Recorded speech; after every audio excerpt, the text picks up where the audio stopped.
ते पात्र आपल्याला गुरुरूपी ज्ञान आपल्याला साठवून ठेवायचं असेल तर हे देहरूपी पात्र रिकामा असावं लागते. कारण हे देह कसं आहे, देह नहे साचर रोगाचे वाहतूक, अंतरी विवेक करणे पाहो. म्हणजे अंतरंगातून बहिरंगी शुद्धी, अंतरंगी शुद्धीकरण घ्यायचं असेल तर देहरूपी पात्र स्वच्छ असावं लागतं. तरच चित्त चैतन्यात विलीन होते अथवा होत नाही महाराज. मग कसं करायचंय चित्त चैतन्यामध्ये? म्हणजे स्वतःने पवित्र आहे म्हणून सांगण्यासाठी काय असावं लागतं?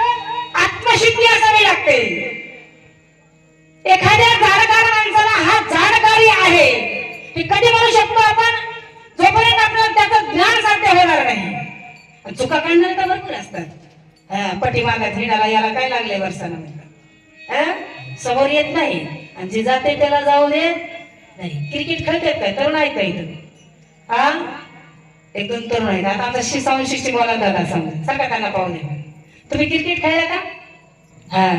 क्रिकेट खेळणारा बॅटिंग करणारा किती असतील? बॅटिंग करणारा किती असतात लोक? एकटा असतात. बॉलिंग करणारा किती? एकटा. आणि बॅटिंग करणारे तसंच आहे परमार्थामध्ये. एकच माणूस पुढे होतो आणि त्याला आळव येणारे हजार लोक असतात. शिवराम